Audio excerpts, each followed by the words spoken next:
Hello friends, स्वागत है आप सभी का एक बार फिर आपके यूट्यूब चैनल में डीटेल्स क्लासेज में। तो आज हम बात करेंगे बीएड के पेपर शिक्षण अधिगम एवं विकास के मनोविज्ञान का परिप्रेक्ष्य। इसमें लघु और दीर्घ दोनों कंबाइंड क्वेश्चन है। मोस्टली जो है वो लघु के क्वेश्चन है जो MGKVP यूनिवर्सिटी में पूछे हैं। अगर आप अलग यूनिवर्सिटी से हैं तो अपना पेपर मैच करा लें। अगर सेम पेपर है तो ये वीडियो आपके लिए भी बहुत फ़ायदेमंद होने वाली है। तो चलिए वीडियो की शुरुआत करते हैं। अगर वीडियो आपको पसंद आएगी तो रिक्वेस्ट करूंगी कि प्लीज़ वीडियो को लाइक शेयर और चैनल पे नए हैं तो चैनल को सब्सक्राइब कर दें, बेल बटन को प्रेस कर दें ताकि ऐसे ही इम्पॉर्टेंट पेपर की इम्पॉर्टेंट क्वेश्चन की वीडियोज आपको मिलती रहे। तो शुरू करते हैं अपनी ये वीडियो।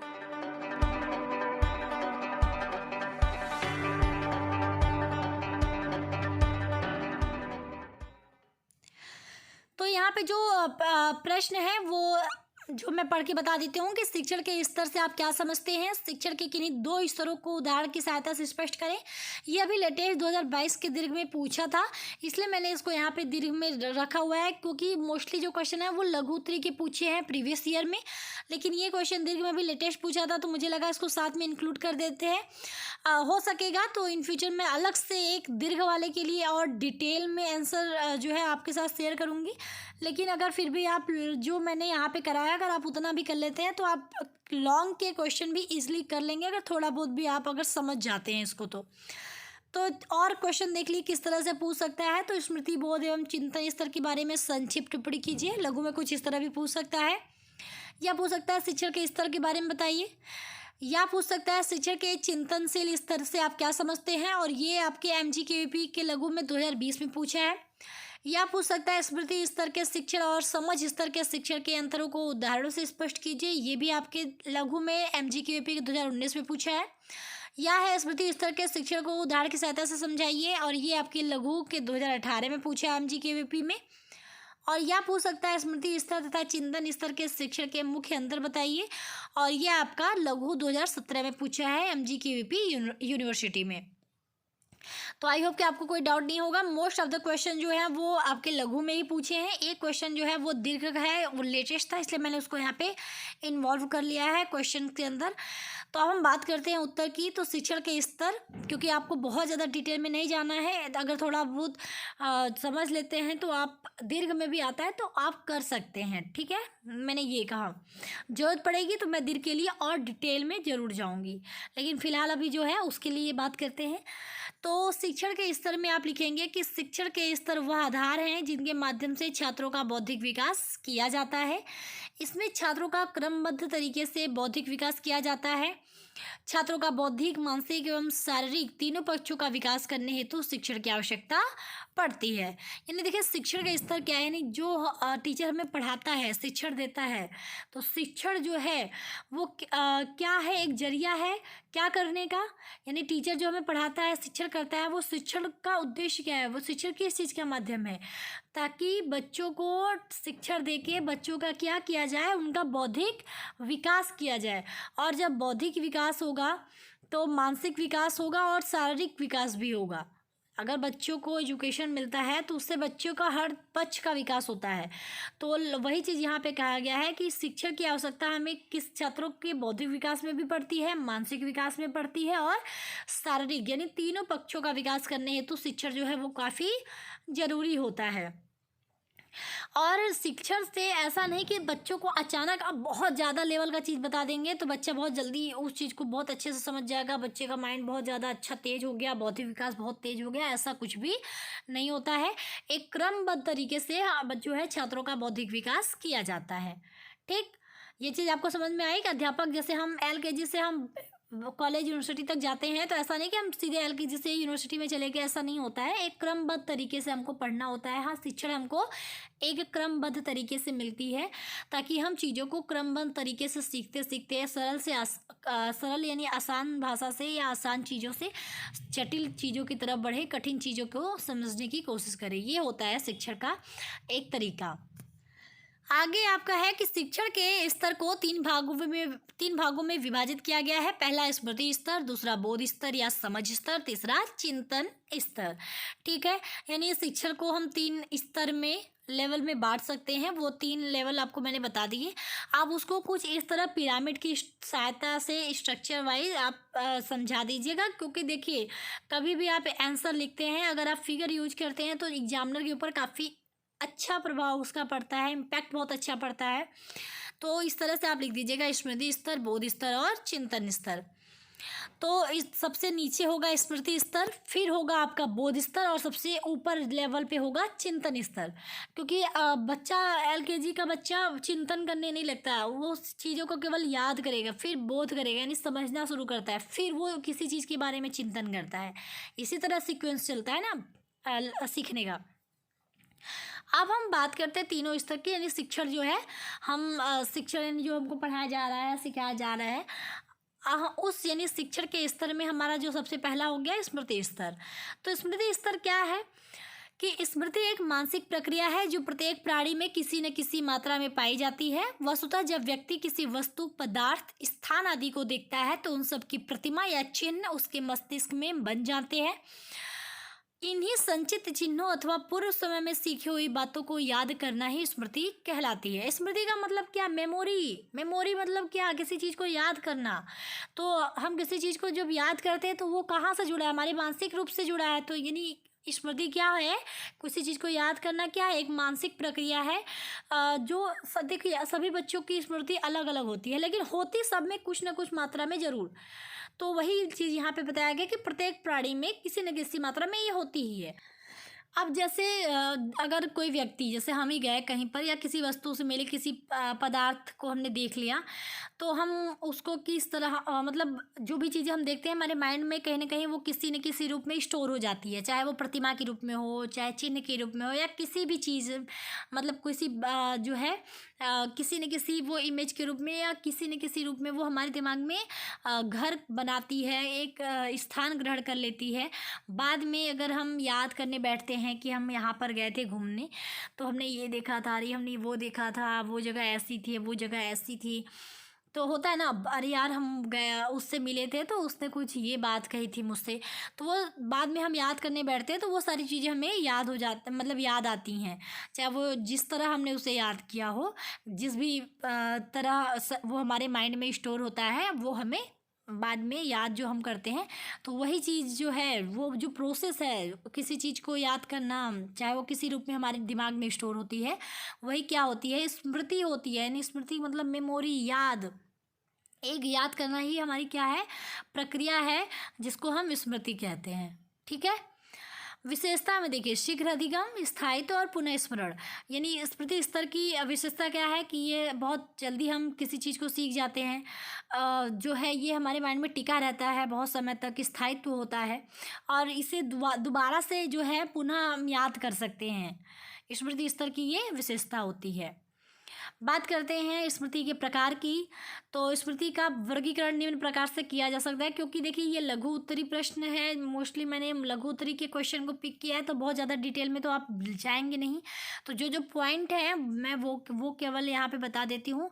जैसे मैंने कहा कि दीर्घ के लिए मैं अलग से कभी और डिटेल में वीडियो ज़रूर बनाऊँगी, लेकिन फ़िलहाल अभी जितना है उतना देख लेते हैं। तो पहला जैसे है, क्योंकि प्रकार बताना है तो किस तरह का प्रकार? तत्कालिक स्मृति होती है जो तुरंत जो याद होती है, कुछ स्थायी स्मृति होती है, मतलब लंबे समय तक वो चीज़ याद रहती है, कोई सक्रिय स्मृति, चौथा निष्क्रिय स्मृति, पांचवा व्यक्तिगत स्मृति, छठा अव्यक्तिगत स्मृति, सातवां यांत्रिक स्मृति, आठवां रटंत स्मृति, नौवां तार्किक स्मृति।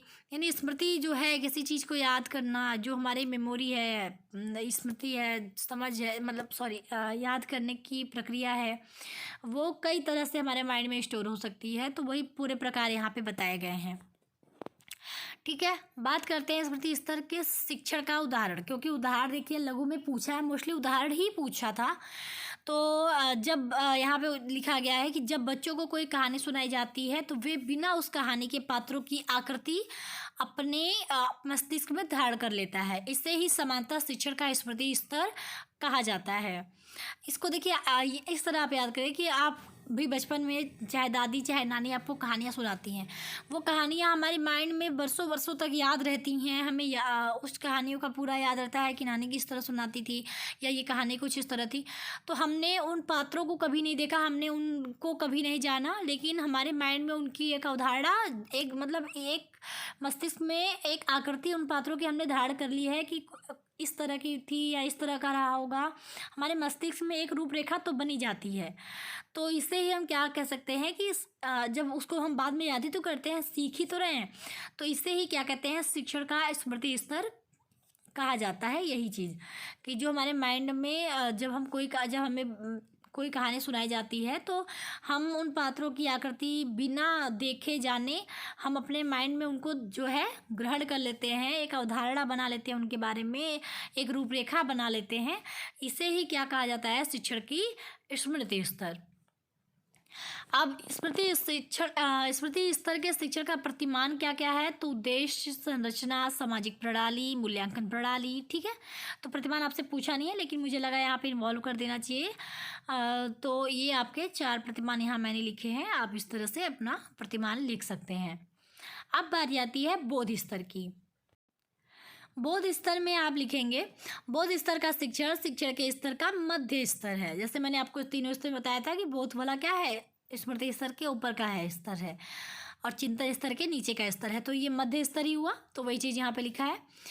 आगे लिखेंगे इसमें उन छात्रों को सम्मिलित किया जाता है जिनकी बुद्धि विकासशील होती है। पहले मैं पूरा पढ़ देती हूँ, फिर मैं आपको समझाती हूँ, इससे क्या होगा, ज़्यादा आसान होगा। बोध स्तर के शिक्षण के लिए आवश्यक है कि शिक्षण पहले स्मृति स्तर पर हो चुका हो। बोध स्तर के शिक्षण में शिक्षक छात्रों के समक्ष पाठ्यवस्तु को इस प्रकार प्रस्तुत करता है कि छात्रों की बोध के लिए अधिक से अधिक अवसर मिले और छात्रों में आवश्यक सूझबूझ उत्पन्न हो। इसमें शिक्षक शिक्षण के दौरान प्रस्तुतिकरण पर अधिक बल देता है। ठीक है, पहले इतना समझ लेते हैं। तो देखिए, आप इसको इस तरह समझिए, जब बच्चा LKG UKG वाला होता है, स्मृति स्तर वाला होता है, फर्स्ट हो सेकेंड हो, ठीक है, इस लेवल में है, तो उस टाइम उसका जो शिक्षण होता है वो स्मृति स्तर लेवल पे होता है। यानी बच्चों को चीज़ें दिखाई जाती हैं कि एप्पल बेटा ऐसा होता है, बॉल ऐसा होता है, उन्हें केवल याद करना होता है, ABCD, बॉल इस तरह होता है, चिड़िया इस तरह की होती है, बैट ऐसा होता है। बच्चे क्या करते हैं, एक आकृति तो बनाते हैं अपने माइंड में, उसको देख के जान लेते हैं। या बच्चा बचपन में भी देखिए, मम्मी पापा बताते हैं, घर वाले गार्जियन जो भी बच्चे के साथ खेलते कूदते हैं, बेटा बॉल दो, बॉल उनके बताते हैं, ये बॉल है, ये फ़ैन है, तो बच्चा हाथ से बताता है। तो सबसे पहले स्मृति स्तर होता है, तो स्मृति स्तर हो गई। अब बच्चा जो है स्मृति स्तर के बाद के स्तर में जाता है, जो होता है बोध स्तर। यानी अब बच्चा चीज़ों को समझता है, अब केवल वो याद नहीं करता, अब वो चीज़ क्यों हो रही है इस चीज़ को वो समझता है कि इस तरह से हुआ इसलिए इसको ये कहेंगे। होता है ना, जैसे बच्चा 5 या 5 6 7 में गया तो उस टाइम बच्चा चीज़ों को समझने लगा। तो वही चीज़ है कि एक मैं उदाहरण बता रही हूँ, ऐसा नहीं कि उसी टाइम होता है, मैं एक एग्जांपल दे रही हूँ कि स्मृति स्तर के बाद बच्चा केवल जब चीज़ों को देखकर याद कर लेता था कि ये चीज़ बस है, लॉजिक नहीं था कि क्यों होता है क्या होता है, कुछ भी नहीं, समझना नहीं था, केवल याद करना था। बाद में चीज़ों को बच्चों को जो है बच्चों के समझ जो है पाठ्यक्रम जो भी पाठ्य वस्तु जो बच्चों के सामने प्रस्तुत की जाती है, जो शिक्षक करता है, उसमें बोध को ज़्यादा महत्व दिया जाता है। यानी बच्चा उस चीज़ को समझे, इस चीज़ पर ज़्यादा ध्यान दिया जाता है। यानी टीचर ऐसे कोशिश करता है उस किसी भी टॉपिक को बच्चों के सामने समझाने की, जिससे बच्चा जो है उसको अच्छे से समझ सके, बच्चे के अंदर सूझबूझ जो है वो विकसित हो सके। इसके लिए शिक्षक जो है प्रस्तुतिकरण कर सकता है, किसी टॉपिक ले लिया उसके बारे में वो प्रस्तुतिकरण कर रहा है कि इस तरह से ये चीज़ें हो रही हैं, ताकि बच्चा जो भी चीज़ बताई जा रही है उसे केवल याद ना करके उसे समझे। तो ये आपका विकासशील जो बुद्धि लेवल के बच्चे होते हैं, उन बच्चों पे ये उन्हीं बच्चों के लिए सम्मिलित किया जाता है। यानी इसमें वही छात्र सम्मिलित होते हैं जिनकी बुद्धि कैसी होती है, विकासशील होती है। यानी जब बच्चे चीज़ों को धीरे धीरे याद करने से ज़्यादा आप समझने की कोशिश करने लगते हैं। तो ये हमारा हो गया सेकेंड लेवल। अब इसमें बोध स्तर के शिक्षण का प्रतिमान यानी मॉडल देखें। तो इसमें क्या क्या मॉडल होते हैं शिक्षण के, तो उद्देश्य होता है, संरचना होती है, परिपाक होता है, व्यवस्था होती है, वर्णन होती है, सामाजिक व्यवस्था होती है, मूल्यांकन प्रणाली होती है। यानी बौद्ध स्तर के शिक्षण के मॉडल के अंतर्गत ये सारी चीज़ें आती हैं। अब हम अपने चलते हैं लास्ट वाले स्तर पे। अब बारी आती है चिंतन स्तर की। तो यह शिक्षण के स्तर का आखिरी हिस्सा है। इसमें मुख्यतः उन छात्रों को सम्मिलित किया जाता है जिनका स्मृति स्तर और बोध स्तर दोनों का विकास हो चुका हो। यह स्तर छात्रों को चिंतन करने में उनकी सहायता करता है। यह छात्रों को वह क्षमता प्रदान करता है जिससे छात्र प्रकरण के नकारात्मक एवं सकारात्मक दोनों पहलुओं को समझकर निर्णय ले सकें। चिंतन स्तर पर शिक्षण समस्या केंद्रित होता है। इस स्तर में बच्चों में आलोचनात्मक तथा मौलिक चिंतन उत्पन्न होता है। यानी देखिए, जब बच्चा चीज़ों को याद करना सीख गया, अब बच्चा चीज़ों को समझना सीख गया, जब दोनों चीज़ें हो गई तो अब बच्चा उसके जो शिक्षण के स्तर है वो लास्ट स्तर में पहुंचते हैं जब बच्चा चीज़ों को चिंतन करने लगता है। तो देखिए, जब आप किसी चीज़ को किसी भी चीज़ पे आप चिंतन करते हैं, तो अगर हमको कोई टॉपिक है जिस पे हमको चिंतन करना है, तो चिंतन करने की सबसे बड़ी पॉजिटिव थिंग ये है कि इसमें हम जो भी चीज़ हम देख रहे हैं, जिस चीज़ पे हम चिंतन कर रहे हैं, उसमें क्या अच्छाइयाँ हैं, क्या बुराइयाँ हैं, सब हम देखते हैं। यानी पॉजिटिव पहलू भी देखते हैं और निगेटिव पहलू भी देखते हैं। ऐसा नहीं कि मतलब चिंतन का मतलब ये होता है कि उसके बारे में डीप नॉलेज, गहरा अध्ययन किसी चीज़ के बारे में, तो आप उसके हर पहलू को देखेंगे कि इसमें क्या अच्छाइयाँ हैं या क्या क्या पॉजिटिव थिंग है। जैसे हमको कोई नियम बता दिया या हमको कोई बता दिया कि ये चीज़ इस तरह होती है या ये ऐसा होता है, तो वो चीज़ ऐसी क्यों होती है, ऐसा होने पे क्या क्या पॉजिटिव थिंग निकल के आई, क्या क्या निगेटिव, कि इसमें ये कमियाँ रह गई हैं, इस चीज़ को ऐसे नहीं, कुछ इसमें हम बदलाव करें तो ये और बेहतर हो सकती है। हम उस चीज़ के बारे में जो है अच्छे से समझना शुरू कर देते हैं। नकारात्मक और सकारात्मक दोनों पहलुओं पे जो है बच्चा ध्यान देता है और फिर उसके बाद एक निर्णय लेता है। तो जो हम ओवरऑल हम ये कह सकते हैं कि चिंतन स्तर का जो शिक्षण है, इस स्तर पर जो शिक्षण होती है वो कैसी होती है, समस्या केंद्रित होती है। यानी बच्चों के सामने समस्या रख देगी, बच्चा चीज़ों को समझने की कोशिश करता है। जैसे क्वेश्चन होता है ना, जैसे 10th 9th 10th 11th 12th में अगर आप गए तो उस टाइम बहुत जो है अध्यापक अब आपको नहीं बताता कि प्लस ऐसे करना है, माइनस ऐसे करना है, पहले ही वो आपको सारी चीज़ें बता चुका है। एलसीएम ऐसे निकाल रहे हैं, वो ऐसा निकाल रहे हैं। जैसे मैथ का मैं बता रही हूँ, या कोई भी आप सब्जेक्ट ले लीजिएगा, साइंस में भी, तो आपको पहले जो चीज़ें पहले बता दी गई हैं एलकेजी से अभी तक 8th तक, तो वो आपको समझा दी गई हैं, सारी चीज़ें हो गई हैं। अब बच्चे को अध्यापक वो शिक्षण नहीं देता कि ये ऐसा बेटा इसलिए होता है। अब बच्चों को समस्या दे दी जाती है कि अब आपको सारी चीज़ें देखिए पहले बताई जा चुकी हैं, अब आप बताएंगे। यानी ये बच्चों के समक्ष जो है समस्या रख दी जाती है। बच्चा उस चीज़ को, जैसे क्वेश्चन दे दिया जाता है कि जैसे एग्जाम्पल के तौर पे कि एक काम को 10 लोग इतने दिन में करते हैं, तो उसी काम को 8 लोग कितने दिन में मिलके करेंगे। तो अब यहाँ पे उस चीज़ को जो बच्चा है वो समझने की कोशिश करेगा, अच्छे से उस पर चिंतन करेगा कि यार पहले तो ऐसा होता था, सर ने ऐसे ऐसे बताया था। अब उसको वो उस पर आलोचना करेगा, मौलिक चिंतन करेगा और उसके बाद अपना जो है समस्या का समाधान निकालने की कोशिश करेगा। तो ओवरऑल जो इस पर शिक्षण होती है वो कैसी होती है, समस्या केंद्रित होती है। यानी बच्चा इसमें जो भी चीज़ें बच्चे के समक्ष रखी जाती हैं, बच्चा उस चीज़ के बारे में डिटेल चिंतन करता है, निगेटिव पहलू पॉजिटिव पहलू सब देखता है और उसके अनुसार वो सीखता है। तो शिक्षण स्तर में आपका ये हो गया सबसे लास्ट स्तर। जैसा मैंने कहा कि इस स्तर में जो है बच्चा जो है चिंतन करना शुरू कर देता है। चिंतन किसी भी चीज़ का करता है तो वो उसमें हर चीज़ का पॉजिटिव और नेगेटिव पहलू दोनों देखा जाता है।